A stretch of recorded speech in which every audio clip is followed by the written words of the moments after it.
श्री गुरुचरण पद्मा केवली भगवती सदम बंधमयी सावधान मते যাহার প্রসাদী ভাই ভবতরিয়া যায় কৃষ্ণ প্রাপ্তি হয় যাহা হইতে। পরম কৃপাল নিখিল রসিক ভগতগণ মুকুটম শ্রীকৃষ্ণ চৈতন্য পার্ষদ পদরজি বিভূষিত গৌর নিত্যানন্দের কৃপাপুষ্ট আমার নিতাই চাঁদের প্রেমের মূর্তি ব্রজের সেই চম্পক মঞ্জুরি প্রেম ভক্তির মহারাজ ছিল নরোত্তম দাস। এই কলিহত জীবের দুঃখ দুর্দশা দেখে তাদেরকে প্রকৃত সুখের সন্ধান দিতে অপূর্ব এক গ্রন্থ প্রণয়ন করলেন। কি সেই গ্রন্থ? না, শ্রী শ্রী প্রেম ভক্তি চন্দ্রিকা। ঠাকুর মহাশয় আমাদেরকে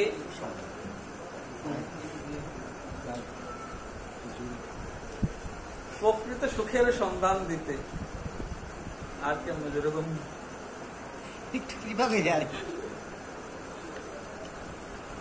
প্রকৃত সুখের সন্ধান দিতে আমাদেরকে সেই কলিহত জীবকে প্রেম ভক্তি চন্দ্রিকা উনি উপহার প্রদান করেন।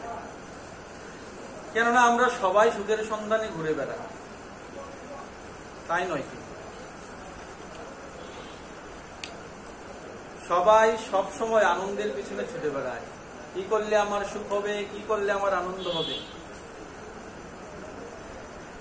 এটা পুরা বিশ্ব মানবের চাহিদা। বিশ্ব মানবের চাহিদা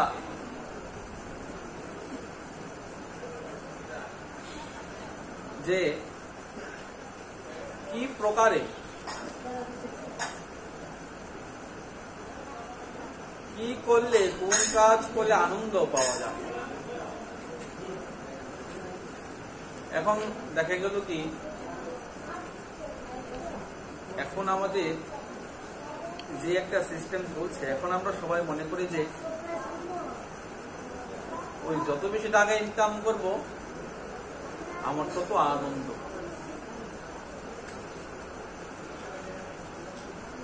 ততই আনন্দ। আমাদের সবার একটা এই ধারণা, কিন্তু নিজেকে একবার প্রশ্ন করে দেখুন তো, যে এত টাকা পয়সা ইনকাম করছি, সকাল থেকে রাত অবধি খেতে মরছি, এত এত টাকা করছি, কিন্তু আসলে কি আমরা আনন্দ পেয়েছি, সুখ পেয়েছি? প্রকৃত সুখ 2-3 দিন আগে আমাদের এই গুরুগড়ের একজন খুব ভজন করে, অল্প সময়ে দীক্ষা নিয়ে খুব বেশি দিন হয়নি দীক্ষা নিয়েছেন। দীক্ষার পর এত অল্প সময় প্রসাদ বুদ্ধি হতে খুব কম দেখেছে। আমাদের শ্রী গুরু মহারাজ কাছ থেকে দীক্ষা নিয়েছে।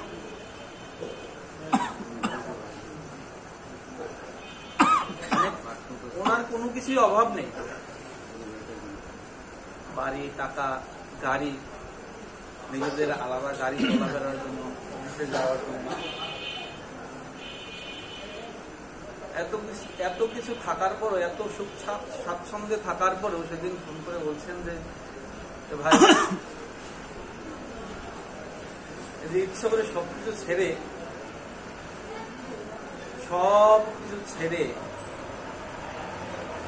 জঙ্গলে চলে যায়, সবকিছু ছেড়ে জঙ্গলে চলে যায়, সংসার আর ভালো লাগে। আচ্ছা, কি নেই? এই যে মায়েরা কথা বলবেন না, কি নেই? তার গাড়ি আছে, বাড়ি আছে, তার অজস্র টাকা আছে,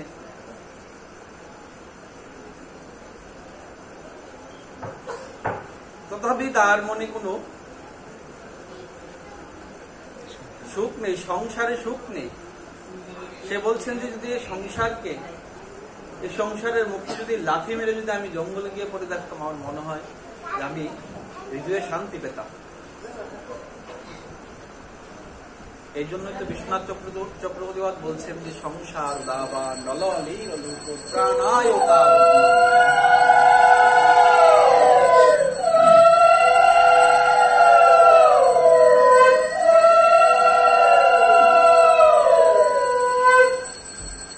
এই জন্যই বিশ্বনাথ চক্রবর্তীবাদ বলছেন সংসার দাবা নলির লোক প্রাণায় কারুণ্যঘনাঘনতম প্রাপ্তস্য কল্যাণ গুণান্নবর্ষ বন্ধে গুরু শ্রীচরণারবিন্দম।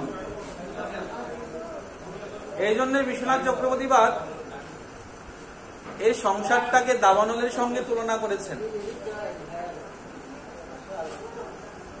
আচ্ছা, দাবানল বলতে কি আগুন? গ্যাসের চুলার আগুন, লাকড়ি চুলার আগুন? বনে যে দেখেন না আগুন লাগে সব ভস্মীভূত হয়ে যায়, সেটাকে দাবানল বলে। সেই দাবানলের সঙ্গে সংসারকে তুলনা করা হয়েছে। সংসার দাবা নলির প্রাণায় কারুণ্যঘনাঘনতম প্রাপ্তস্য কল্যাণ গুণান্নবর্ষ বন্দে গুরু শ্রীচরণারবিন্দম। সবকিছু করার পরে সংসারে তখন একটা সময় বলি হাঁপিয়ে উঠি যে আর পারছি না। এবার অনেক সময় মৃত্যু কামনা করি। আমার প্রত্যেক রবিবারে আমার মামার বাড়িতে আমার অভিজ্ঞতা থাকে।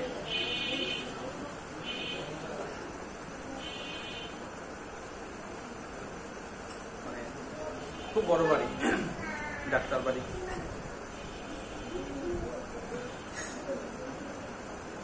মামা বলেন যে এত টাকা ইনকাম, এত টাকা পয়সা রোজে, কিন্তু মামার মনে শান্তি নেই। কি করলে যে শান্তি পায়? মনে শান্তি নেই।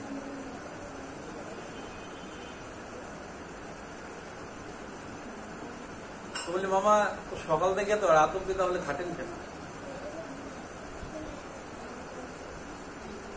এত খাটেন কেন?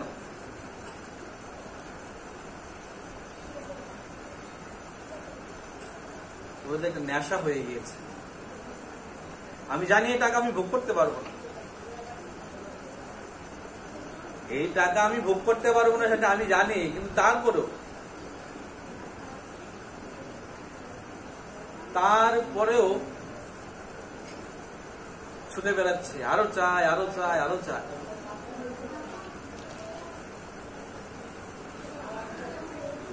ভাবছি যে এটাই মনে হয় প্রকৃত সুখ। না বাবা, সংসারে থাকতে গেলে অর্থেরও প্রয়োজন হয়, অর্থেরও প্রয়োজন হয়, সাধুসেবা দিতে গেলে অর্থেরও প্রয়োজন হয়।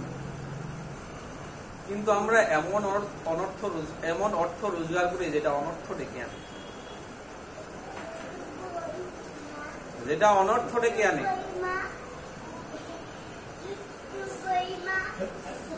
সেই প্রকৃত সেই সুখের সন্ধানটাই ঠাকুর মহাশয় আমাদেরকে দিতে চাচ্ছে।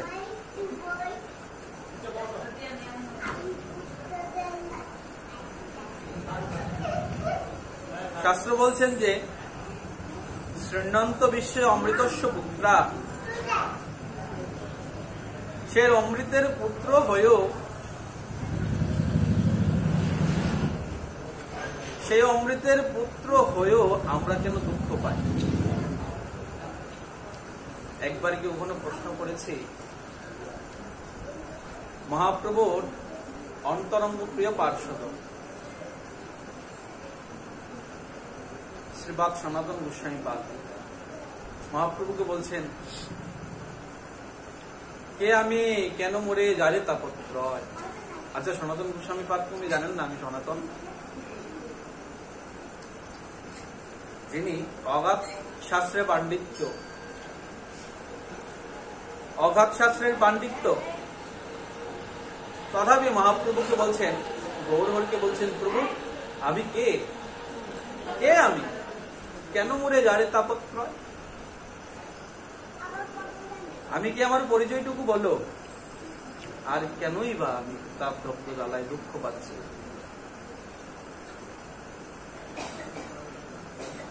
সনাতনের সনাতনী প্রশ্ন, সনাতনের সনাতনী প্রশ্ন, কে আমি, কেন মরে যারে তাপত্রয়? আমি কেন দুঃখ পাচ্ছি? কখনো কি একবার আমরা নিজেরা এটা ভেবে দেখেছি যে আমি কে? আমি কে কখনো কি একবার ভেবে দেখেছি?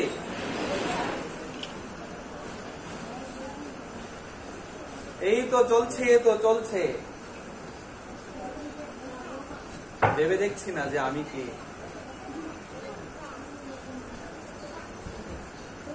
সেই জন্যই ঠাকুর মহাশয় আমাদেরকে প্রকৃত সুখের সন্ধান দিতে গিয়ে বলছেন যে প্রকৃত সুখের সন্ধান পেতে যাও,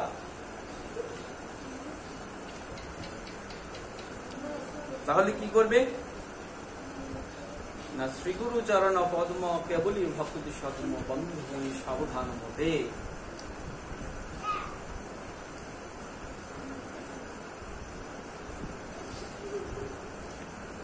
শ্রীল ঠাকুর মহাশয় গ্রন্থারম্ভে নিখিল সাধন সিদ্ধির মূলস্বরূপ শ্রী গুরুদত্তের মহিমা কীর্তন পূর্বক পুনরায় বিশেষভাবে শ্রীপাদ গুরুপাদ কর্ম বন্দনা করছে। কি বলছেন যে শ্রীগুরু চরণ পদ্ম কেবলই ভক্তি সদ্ম, নিখিল শাস্ত্রে যে ভগবত ভক্তি পরম পুরুষার্থ রূপে জীবের মূল প্রয়োজন বলিয়া কথিত হয়েছে, শ্রীগুরু পদাশ্রয় ব্যতীত সেই ভক্তি সাধনার আরম্ভ হয় নাই বলিয়া শাস্ত্র মহাজনগণের মত।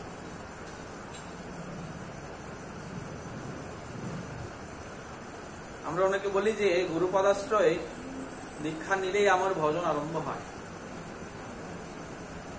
সেদিন ছিল গুরু মহারাজ ব্রহ্মবাড়িতে বললেন যে দীক্ষা নিলেই ভজন আরম্ভ হয় না।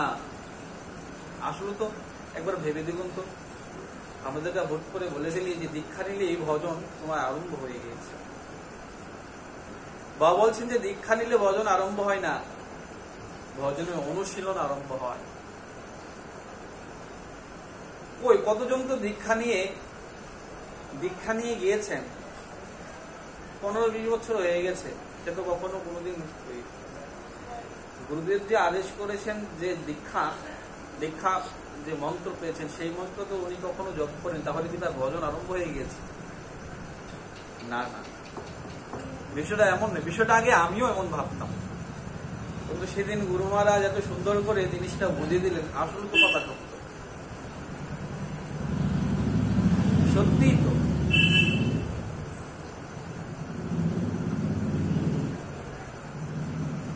দীক্ষা নিলাম, দীক্ষা নিয়ে তো আর 10 বছর 20 বছর গুরুদেবের সঙ্গে কোনো দেখা নেই। গুরুদেবের কাছ থেকে দীক্ষা নিয়েছেন, গুরুদেব দীক্ষার সময় বলে দিয়েছেন যে দীক্ষা মন্ত্র তোমাকে প্রদান করছি সেটি তোমার মুখস্থ কণ্ঠস্থ হওয়ার পর, এখন তুমি 10 বার করে করো, কণ্ঠস্থ হওয়ার পর তুমি 108 বার করে বৎসয় মন্ত্রগুলো তুমি প্রত্যেক দিন জপ করবে, নিয়ম করে জপ করবে।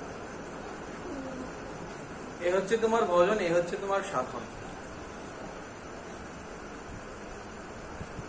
এখন শিষ্য 20 বছর পরে এসে বলছেন যে গুরুদেব,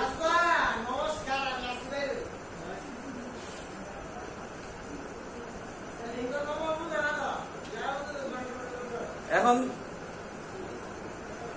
শিষ্য 20 বছর পরে এসে বলছেন যে গুরুদেব আমি তো দীক্ষা নিয়েছি 20 বছর হয়ে গিয়েছে, এখন কি 108 বার করে করবো? এখন কি 108 বার করে করবো? এখন শিষ্যকে গুরুদেব কি উত্তর দিবে বলুন তো? আমার মতো পাপিষ্টির হচ্ছে গিয়ে এই দশা। এই জন্য বলছেন যে ওই সদগুরু চরণাশ্রয় দীক্ষা গ্রহণ করলেই তোমার ভজন আরম্ভ হয় না, যে তোমার ভজনের অনুশীলন আরম্ভ হয়, চেষ্টা আরম্ভ হয়। শ্রীপাদ দিব্যগোস্বামীর পাদ ভক্তি রসামৃত সিন্ধু গ্রন্থে ভক্তির চতুষ্ষষ্ঠী অঙ্গ বর্ণনায় যে 10টি অঙ্গকে ভক্তি মন্দিরে প্রবেশের দ্বার স্বরূপ বর্ণনা করেছেন, তার সর্বপ্রথম হচ্ছে গিয়ে গুরু পদাশ্রয় তস্মাৎ কৃষ্ণা দীক্ষাদি শিক্ষানো।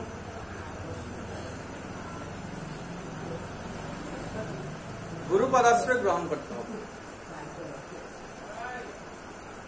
কয়টা বল?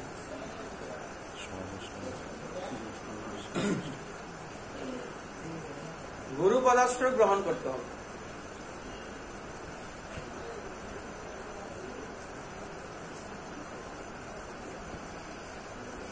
যে ভক্তি মন্দিরে প্রবেশের দ্বার শুরু। তোমাকে দীক্ষা গ্রহণ করতে হবে, দীক্ষাই তোমার শেষ নয়। তারপর তোমার পর্যায়ক্রমে শ্রী গুরু মহারাজ তোমাকে যত উন্নত দেবেন, তত আরো কিছু প্রদান করবে, আরো মন্ত্র প্রদান করবে, আরো মন্ত্র প্রদান করবে। এমন করতে করতে শ্রী গুরু মহারাজ তোমাকে সেই সর্বোচ্চ জায়গায় নিয়ে যাবে। কিন্তু আমরা অবজ্ঞাত মনে করি যে দীক্ষা পর্যন্ত শেষ, যে দীক্ষা নিয়েছে তারপরে আর কোনো আমার আর করণীয় নেই। গুরু মহারাজ বছরে একবার আসবেন, খুব ঘটা করে একটা বৈষ্ণব সভা দেব, কিছু লোকজন নিমন্ত্রণ করব, আর গুরুদেব যাওয়ার সময় 5,000 টাকা প্রণামী দিয়ে দেব। আমার গুরু সেবা। এটাকে গুরু সেবা বলিনি, এটা গুরু সেবা না, এটা গুরু সেবা না। গুরু সেবা হচ্ছে শ্রী গুরু মহারাজ তোমাকে দীক্ষার সময় যে আদেশ উপদেশ তোমাকে প্রদান করেছেন, সেটা তুমি যথাযথভাবে সেটা তুমি পালন করো, এটাই হচ্ছে গুরু সেবা, এটাই হচ্ছে গুরু সেবা। আরে আমার কোনো সম্বন্ধে নেই, বছরে একবার আসলো 5,000 টাকা প্রণামী, তারপরে আমার আর গুরুদেবের একবারও গুরুদেবের আসনের চিত্রপটের সামনে গিয়ে বসে একবার মন্ত্রস্মরণ করলাম না, একবার গুরুচরণে ফুল দিলাম না, একবার নিতাই গৌরচরণে তুলসী দিলাম না, এটা গুরু সেবা নয়। একটা কথা মনে রাখবেন, সেদিন হরিভক্তি বিলাসটা আমি একটু ঘাটছিলাম, যদি এতটা বুঝি না, হরিভক্তি বিলাস খুব কঠিন। হরিভক্তি বিলাসে দেখলাম যারা শ্রী গুরুচরণাশ্রয় গ্রহণ করেছেন, যাদের দীক্ষা হয়েছে, তারা গুরুমন্ত্র স্মরণ ব্যতীত কোনো কিছু আহার করতে পারবে না।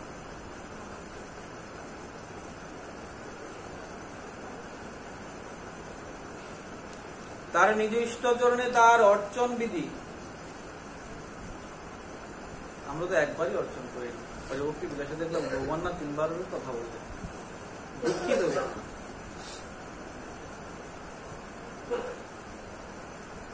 অর্চন ব্যতীত যারা দীক্ষিত, অর্চন এগুলো আমাদের শোনা প্রয়োজন। আমরা নিজেদেরকে তৈরি করতে গেলে আমাদের এগুলো শোনা প্রয়োজন, কারণ একটু একটু জায়গায় আটকে যেতে যেতে আমরা বৃহতে পৌঁছতে পারছি। আমি আমার কথা বলছি, প্রসাদ পাচ্ছি, আমাকে মুরারি বাবা বলেছে প্রসাদ পাচ্ছ, দেখছি আসছো আর যাচ্ছ। ঘটনা কি? সাধুরা তো দেখলে বুঝতে পারে তোমার স্থিতিটা কোথায়।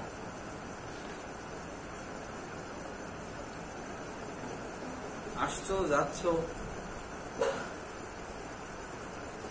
সুন্দর সুন্দর আমাকে বলেই ফেলেছে, তুমি কয়বার শৃঙ্গার করো, মানে নিজের কয়বার শৃঙ্গার করো। আমি সকালবেলা যখন মনির বাবার কাছে একবার গিয়েছিলাম, তখন ছিল এক পোশাক, দুপুরে প্রসাদ পেতে গিয়েছি ওনার সঙ্গে, তখন ছিল আরেক পোশাক, রাতে ওনার হরিকথায় গিয়েছি, তখন ছিল আরেক পোশাক সাধু। এগুলো খেয়াল করে, সাধু এগুলো খেয়াল করে। তখন আমাকে উনি বলেই ফেললেন যে দিনে কতবার নিজে শৃঙ্গার করো, সকালে আসলে এক বেশে, দুপুরে আসলে এক বেশে, রাত্রে আসলে এক বেশে। অদ্ভুত ব্যাপার।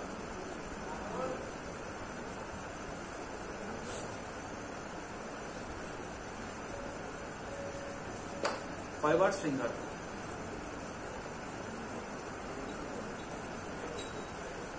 পরবর্তী বিলাসে বলছেন,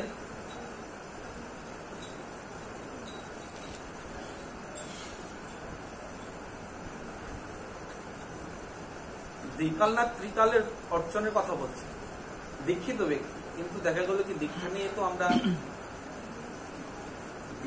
তো আমরা গুরুদেব যে আদেশ করেছেন আমাদের, কি ওই আদেশে আমাদের একটা বড় অপরাধ হয়ে যায়। অপরাধ হয়ে যায় কেন? কি অপরাধ হয়ে যায়? গুরুদেব বলেছে তুমি এটা করো, কিন্তু আমি এসে এটা করলাম না, আমার বড় আঘাত, আমার অপরাধ হয়ে গেল, আমার অপরাধ হয়ে গেল, আমার গুরুজনের অপরাধ হয়ে গেল, আমার ভজন দাঁড়িয়ে গেল, আমার ভজনটা দাঁড়িয়ে গেল, আমি আর এগোতে পারছি না। এই এমন করে আমরা সবাই আটকে আছি, সবাই আটকে আছি। আমি আমার কথা বলছি, কত বছর যাবো পাচ্ছি। প্রসাদ আসছি যাচ্ছি, প্রসাদ খাচ্ছি, কিন্তু অনুভূতি কোথায়?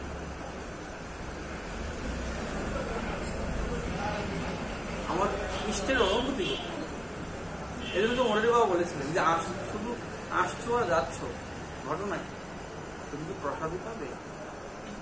তার মানে মনির বাবা যে আমাকে কথার একটা চাবুক মারলেন, আমার এটা মনে হয় আসলে তো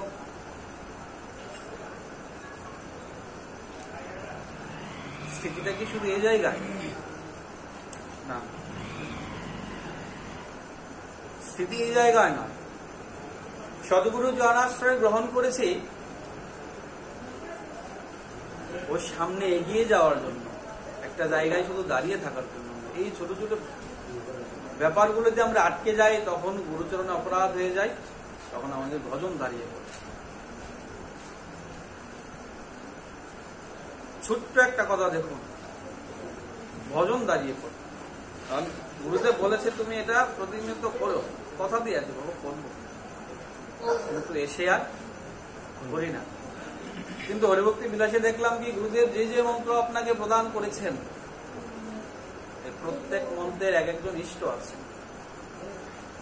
আপনি যদি সেই মন্ত্র যদি নিত্য জপ না করেন, এই মন্ত্রের যে ইষ্ট দেবতা আছে উনি রুষ্ট হন। বাবা উনি রুষ্ট হন, মন্ত্রের দেবতা তখন ওই সাধকের ক্ষতি সাধন করার চেষ্টা করেন। বিশ্বাস করবেন, যখন আমি হরিভক্তি বিলাসে এটা দেখেছি, আমার গায়ের পশমগুলো কাটা দিয়ে উঠেছে। মন্ত্রের ইষ্টদেব তখন ক্ষতি সাধন করতে ব্যস্ত থাকেন।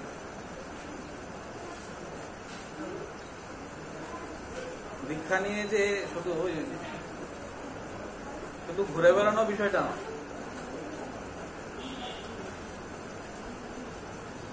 এই জন্যই বলেন যে দীক্ষা নিতে গেলে আগে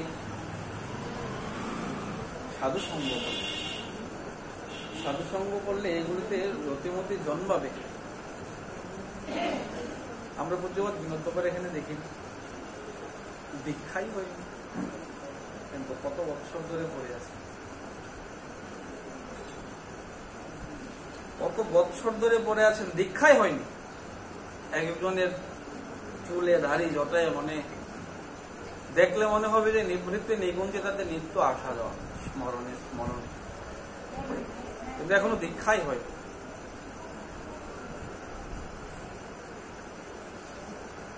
বাবার এই গুরু বিষয়টা এত সোজা বিষয় নয়, সামান্য বিষয় নয়, এটা একদম এত ঠুনকো বিষয় নয়।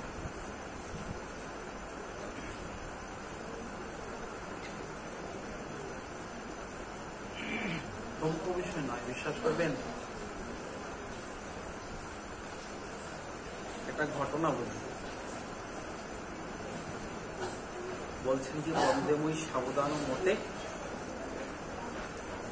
কেমন করে গুরু সেবা করতে হয়। এক ভক্ত ছিলেন, নাম ছিলেন সুদামা। মানে কি এক নাম ছিল।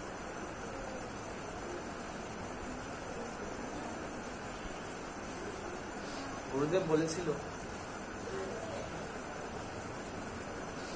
প্রসাদ সবসময় একবারে যা দিবি শুধু তাই পাবি, শুধু তাই পাবি, দ্বিতীয়বার আর কোনো কিছু চাইতে পারবি। এখন কি অদ্ভুত গুরু কৃপা দেখুন। ওনাকে যদি 1 কেজি চাউলের অন্ন দেওয়া হতো, 1 কেজি চাউলেরও যদি অন্ন দেওয়া হতো, সেখান থেকে একটা দানাও উনি ফেলতে পারেন। তেজপাতা পড়েছে, কোনো সমস্যা নেই। মানে একদম এমন পরিষ্কার করে প্রসাদ, এমন পরিষ্কার করে প্রসাদ পেতেন। গুরুদেব দীক্ষা দিয়েছে, আশ্চর্যের বিষয়। গুরু মহারাজ ওনাকে যখন দীক্ষা প্রদান করেছেন, দীক্ষা দিয়ে চলে এসেছেন গুরুদেবের জায়গায়। গুরুদেব আস্তে আস্তে দেখেন যে দীক্ষা দিয়ে যাকে দীক্ষা দিয়ে এসেছে, দীক্ষা উনি গুরুদেবের গন্তব্যস্থানে পৌঁছানোর আগে সে আগে গুরুদেবের এখানে আসে বসে আছে। এখানে ও সব ছেড়ে দিয়ে চলে এসেছে।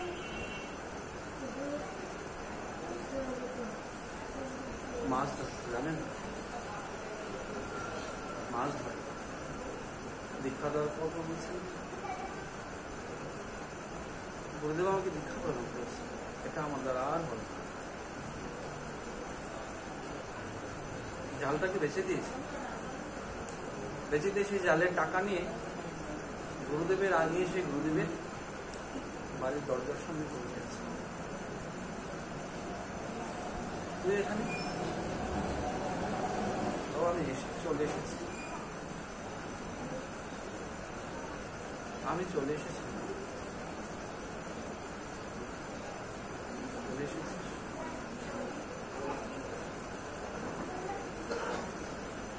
গুরুদেব নিয়ম দিয়েছে যেখানেই থাকবে, সম্ভব ছিল 1 জোড়া কথা, যেখানেই থাকবি সেখানে সবসময় হরিনাম সংকীর্তন করবি। রাত বিশ্বাস করবেন, পৃথিবীর বুকে তুমি যেখানেই থাকবে, প্রত্যেকদিন ওনার নিয়ম ছিল সব গ্রামে গ্রামে প্রত্যেক বাড়ি বাড়ি গিয়ে দরজার সামনে, ওখানে না দরজার সামনে গিয়ে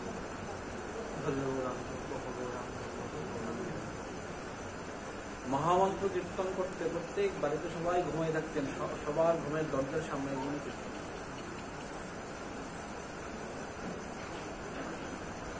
সবার বাড়ির দরজার সামনে গিয়ে কীর্তন করতেন।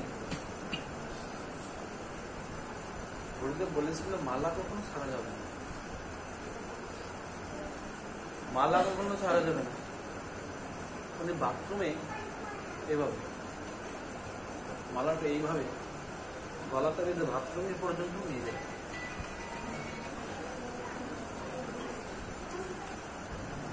বাথরুমে পর্যন্ত মালাটা নিয়ে যেত।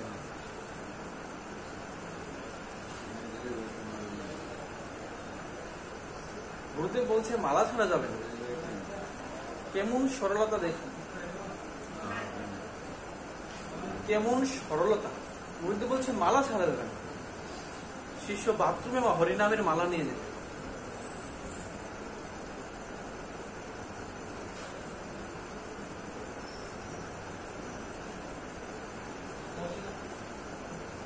এটা গল্প নয়, ঘটনা। আমি নিজে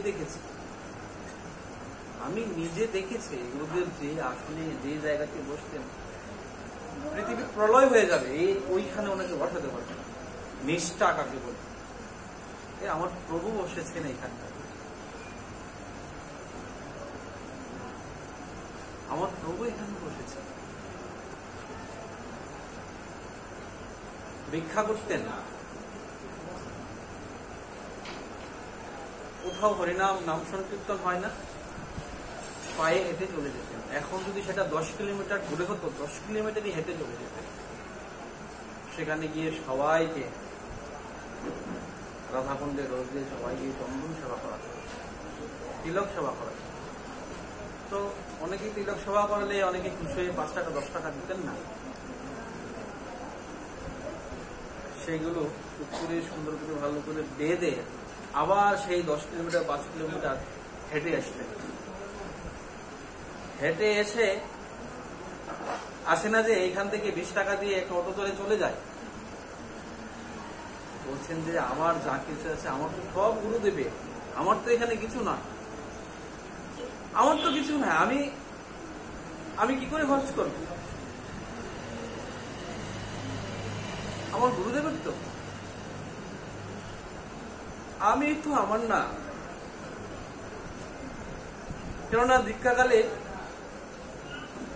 ভক্ত তো গুরুদেবের জন্য আত্মসমর্পণ করে দেয় নিজেকে, করি কি না? বলছে আমি তো আমার না, আমি এখান থেকে আমি কি করে খরচ করব? হেঁটে যেতেন, বাড়িতে আসতেন। গুরুদেব যখন আবার আসতেন, সে সবগুলো প্রণামী গুরুদেবকে এমন ভাবে দিতেন, এখন তো গুরুদেবকে প্রণাম দিলেন, সবাইকে দেখে গুরুদেবের সামনে গিয়ে বারবার নোটগুলো গণি, দেখুক গুরুদেবকে 20,000 টাকা দিচ্ছে, 5,000। এমন ভাবে প্রণামীটা দিতেন।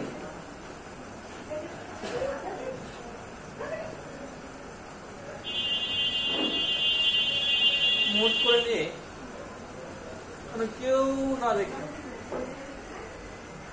প্রণাম করে বালিশের তলে প্রণামটা দিয়ে আসে। ওই যে সারা মাস, সারা এতটা মাস ধরে যা জমিয়েছেন সবটা গুরুদেবকে।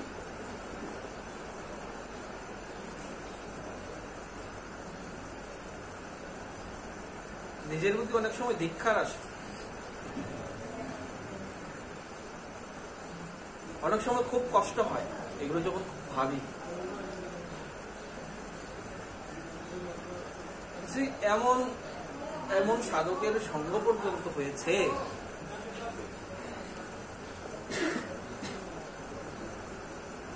এমন গুরুনিষ্ঠ সাধকের সঙ্গ হয়েছে,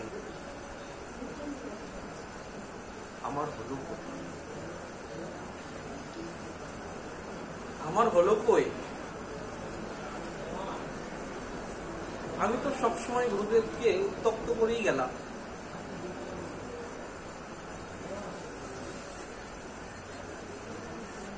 সবসময় বিরক্ত করে গেলাম।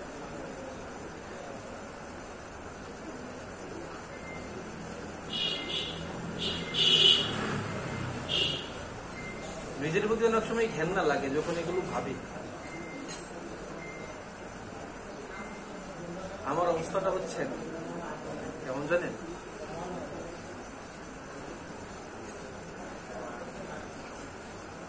দেখবেন পদ্ম ফুলের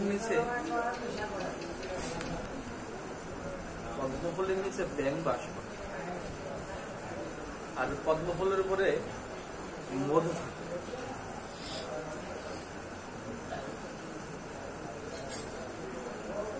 দূর থেকে যে ভ্রমরে এসে সে মধু আহরণ করে নিয়ে যায়, পান করে নিয়ে যায়, কিন্তু সেই পদ্মের নিচে যে ব্যাঙ থাকে, ব্যাঙ কখনো মধু সে খেয়ে দেখে না। তো গুরুদেবের সঙ্গে সবসময় থাকি, সেই ভজন রস বিগ্রহের সঙ্গে সবসময় থাকি, ব্যাঙ হয়ে থাকি।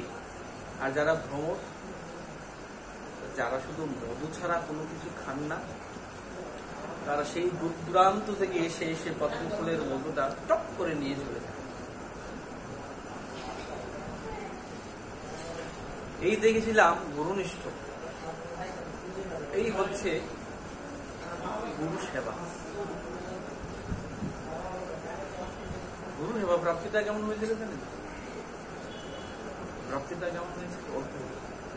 অদ্ভুত প্রাপ্তি।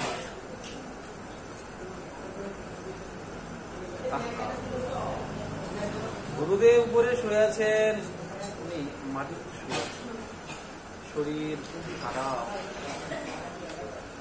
শরীরটা খুব খারাপ।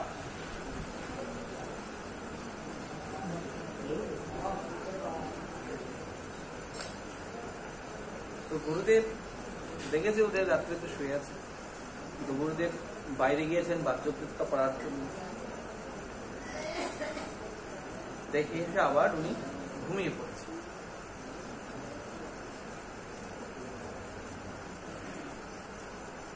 সকালে উঠে থেকে যে শিষ্যটা আর নেই, শ্রী গুরুচরণ প্রান্তেই দেহ রেখেছে। অদ্ভুতের বিষয় হলো বলছেন যে আমি যখন বাহ্যকৃত্যে গিয়েছি, যে আমি জুতোটা পরে গিয়েছি, এই জুতোটা এসে তো আমি কোনোভাবে রেখে দিয়েছি, আমি তো আর একদম এমন সমান করে ভাঁজ করে আমি জুতোটা রেখিনি। আমার এই জুতোটা কি ভাঁজ করবে, কে ভাঁজ করবে? আমি দেখতাম না। শ্রী গুরুদেবের পাদুকাটা এত সুন্দর মসৃণ করে উনি রাখতেন,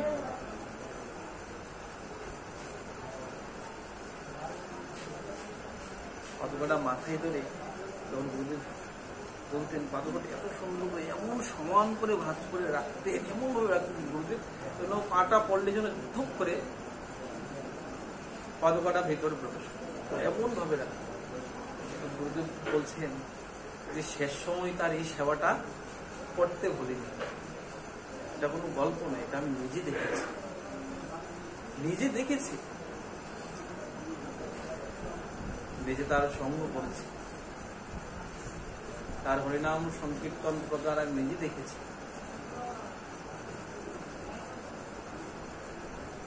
এই দাসের সৌভাগ্য হয়েছিল শেষ তার সঙ্গে তিলকটা আমার করা।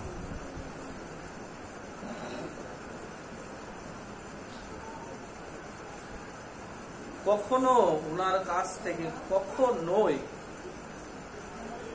কেউ কখনো অধরামৃত নিতে পারে,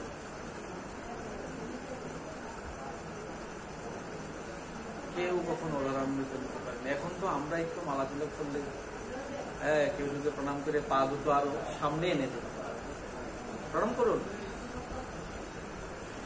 আনন্দ হয়, প্রণাম করুন। কিন্তু আমরা ছিলাম ওনার ছেলের বয়সে, প্রণাম করলে আমাদেরকে আবার প্রণাম করতেন, বলতে না আমাদের ভিতরে গোপাল আছে, গোপাল।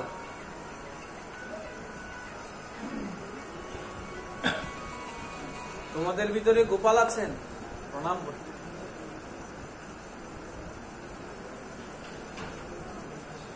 এই ঘটনাগুলো দেখে দেখে বড় হয়েছে, কিন্তু অনেক সময় ধিক্কার হয়, অনেক সময় খুব রাত্রিতে এগুলো মনে পড়ে। যখন ঘুমোতে যায় অনেক সময় স্মৃতিচারণ করি, পিছনের ঘটনার ভাবি, কার সঙ্গ করেছি, কার সঙ্গে কি করেছি, ভাবি। এগুলো ভাবলে তখন মনে এত কষ্ট হয়, এত সাধু সঙ্গ করেও, এত কিছু করেও শ্রী গুরুচরণে আপনার নয়, আমার রতিমতি হচ্ছে। আমি সেদিন গুরুদেবকে বলছিলাম, বাবা এক সাধু বলছেন যে এটাই তো প্রকৃত দীক্ষা। বলছে সাধু বলছেন যে এটাই তো প্রকৃত দীক্ষা। কোনটা? বাবা বলছেন কোনটা? যে বাবা সাধু বলছেন এটাই প্রকৃত দীক্ষা, যে দীক্ষার পরে গুরুদেব যদি শিষ্যকে বলে তুই আজ থেকে ডানে চলবে, আমি ডানে। গুরুদেব যদি বলেন তুই বামে চলবে, তাহলে শিষ্য বামে। বাবা এটা নাকি প্রকৃত দীক্ষা। বাবা বলছে এটাই প্রকৃত দীক্ষা। আমি গুরুদেবকে বলছি যে বাবা আমার এমন মনে কবে হলো, বাবা আপনার শ্রীচরণে বাবা আমার এমন রতিমতি কবে জন্য? তো সাধুর কথা শোনার পর থেকে বাবা আমার ভিতরটা কেমন করছে, আমার ভিতরটা বাবা কেমন করছে, আমাকে এখনো কি তাহলে আমার দীক্ষা হয়নি গুরুদেব?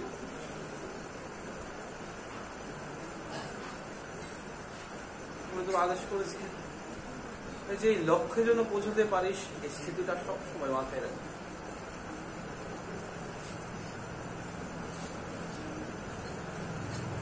যে আমার একটা লক্ষ্য,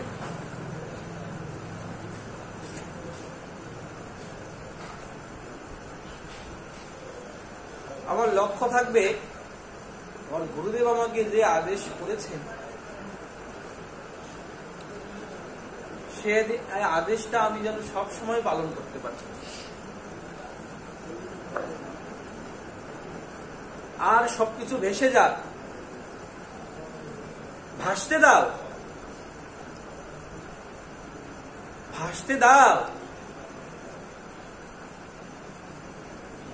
বলছেন ভেসে যাবে,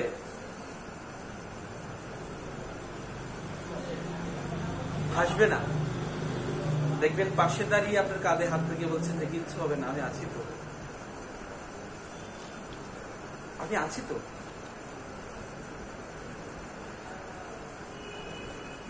বলছেন যে বিশ্বাসটাই আসে না গুরুদেবের প্রতি, এই হচ্ছে সমস্যা।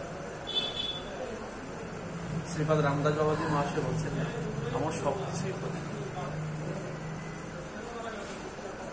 কিন্তু বিশ্বাস মশাইয়ের সঙ্গে আমার দেখা হলো, সব হয়েছে, কিন্তু বিশ্বাস মশাইয়ের সঙ্গে এখন অব্দি দেখা হয়নি। বলছি যে ওই বিশ্বাসটা নিয়ে গুরুচরণে যেতে হবে, বিশ্বাসটা, আর কিছু না। বাবা বলছেন যে এই স্মৃতিটা দেখে এগোতে হবে, যে আমার এমন হওয়া চাই। সত্যি গুরুদেব কখন শিষ্যের খবর নেবে? দীক্ষা নিলাম আর আমার আর কোন খোঁজ খবর নেই, গুরুদেব ভোট করে এসে মুখে জড়িয়ে ধরে নেবেন, বিষয়টা কিন্তু এমন না।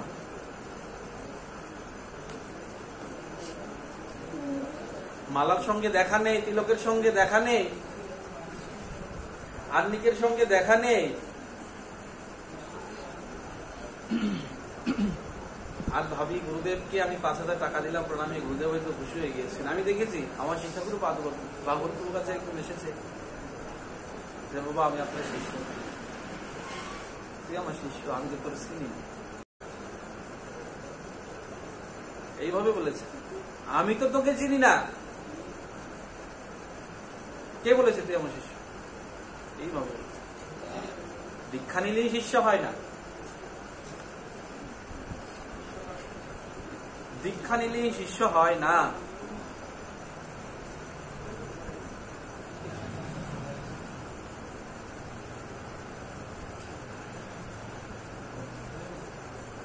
গুরুদেব হচ্ছেন গিয়ে সেই শ্রীকৃষ্ণের সেই কৃপার মূর্তি। বলছেন এই কৃপার মূর্তি এত সঙ্গ করছে, এত কিছু করছে, তারপরেও গুরুসঙ্গ করে গিয়েও কেন আমার ভজনে মন বসে না? একবার কি বিবেককে প্রশ্ন করেছে? একবার কি মনকে প্রশ্ন করেছি, হে মন আমার কেন এমন হয়? যে সঙ্গ করলে যেখান থেকে আমার সবকিছু প্রাপ্ত হওয়া যায়,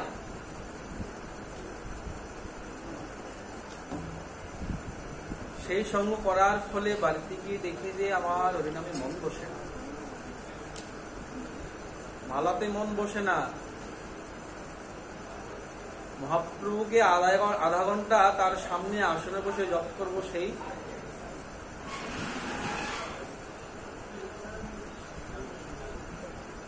মন বসে না। ঘটনা কি? একবার কি কখনো প্রশ্ন করেছি?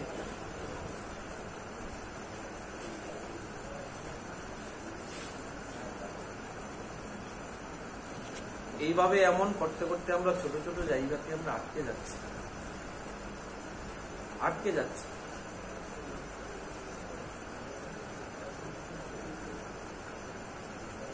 এই জন্যই বলছেন যে বন্দময়ী সাবধান মতে। বিশ্বাস করবেন এখন অব্দি ওই সাধুর মতো আমার গুরুনিষ্ঠ সাধু এখন পর্যন্ত আমার চোখে পড়েনি। আহা, আমার চোখে পড়ে উনি যখন একটা কথা বলি, উনি যখন বাথরুমে মালা নিয়ে যাচ্ছেন, আমার চোখে পড়ে গিয়েছে। অদ্ভুত পড়ে কি উনি, কারণ উনি যে জায়গায় আছেন ওনার জায়গাটা কিন্তু ঠিক, উনি যে স্তরে আছেন স্তরটা ঠিক, কিন্তু আমি তো তখন আরো ভালো, আরো ভালো বাবার থেকে দীক্ষা নেওয়ার আরো ঘটনা, আমার আরো ছোট সময়। আমি বলছি আপনি মালা নিয়ে আপনি বাথরুমে গেলেন, বাথরুম দেখুন কেমন সরল, কেমন বললো মালাটা সবসময় রাখতে, ভালো করে কথাও বলতে পারে না শুদ্ধ করে, তাহলে কি মালাটা নেওয়া যাবে না বাথরুমে? এমন শিশুর মতো করে কথা বলছেন। সত্যি যারা নিরপরাধে যারা ভজন করে যাচ্ছেন তাদের চিত্তটা সবসময় শিশুর মতো হয়ে যাবে, নির্মল হয়ে যাবে, নির্মল। আর ভজন তারাই গোবিন্দকে পায়, কোন চতুর্ব্যক্তি চালাকি করে কেউ গোবিন্দকে পাননি।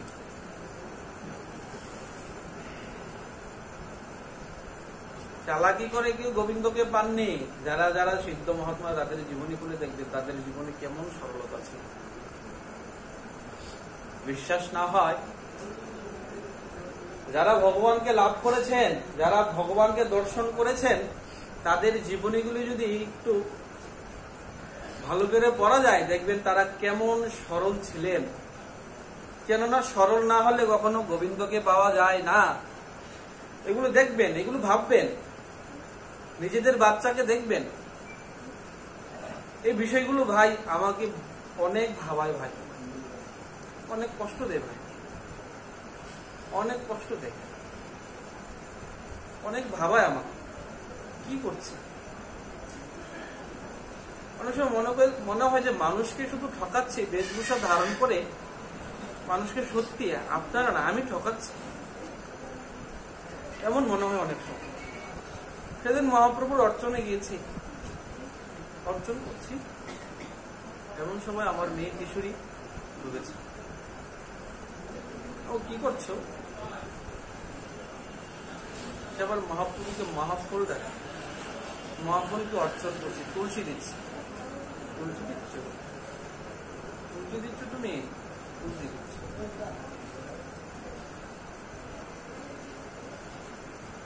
পাশে দাঁড়িয়ে আছেন, দাঁড়িয়ে মহাপুলকে ডাকছেন, মহাপুল মহাপুল আসো না, খুলে আসো, আসো না।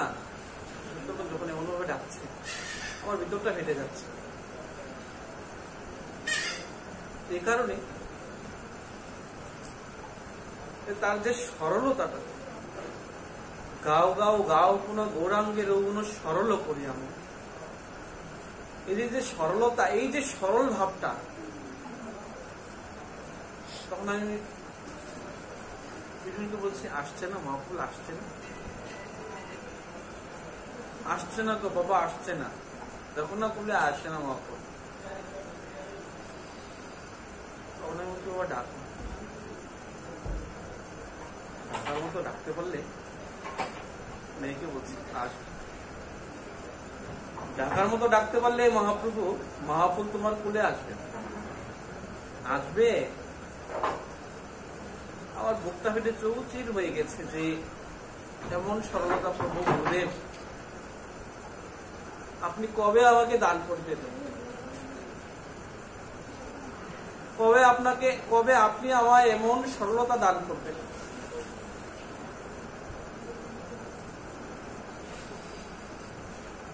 কবে এমন ভাবে গুরুচরণে নিষ্ঠ হয়ে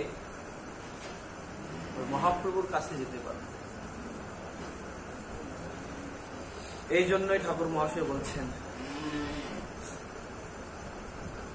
বন্ধময় সাবধান মতে, খুব সাবধান,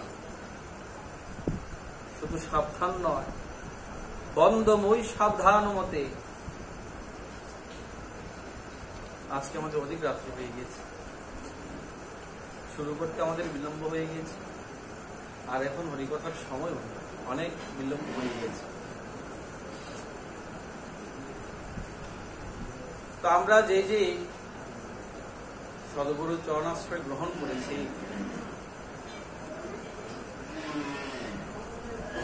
এই কথাগুলো আমি আপনাদেরকে উদ্দেশ্য করে বলছি না, আমি নিজেকে নিজের মনকে উদ্দেশ্য করে এখানে বলছি।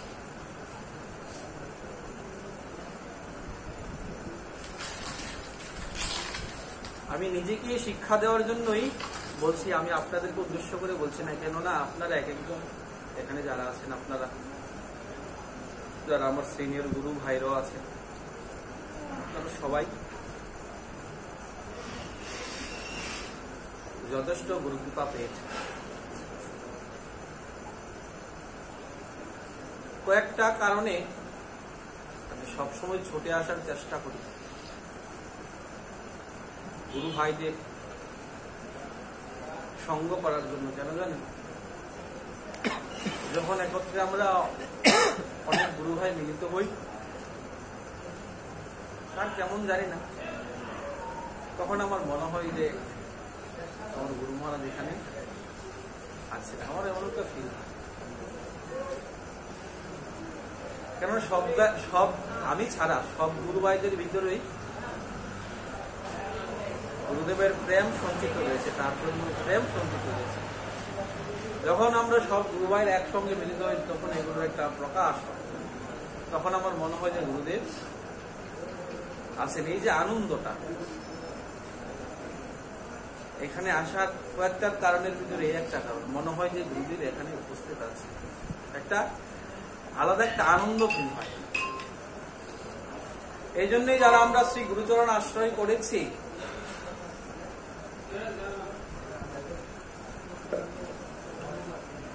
বন্দময়ী সাবধান মতে, এই কথাটা স্মরণ রেখে সবসময় শ্রী গুরুদেবের আদেশ শিরোধার্য করে সবসময় ভজনে এগিয়ে যাব। আজকের মতো এখানে গ্রন্থের বিশ্রাম দিচ্ছি। অন্য কোনো সময় যদি আবার আপনাদের চরণ সান্নিধ্য লাভ হয়, তখন অন্য কোনো প্রসঙ্গ নিয়ে আমরা আস্বাদন করব। আজকের মতো এখানে গ্রন্থের বিশ্রাম দিচ্ছি। বলেও জয় জয় শ্রী রাধে।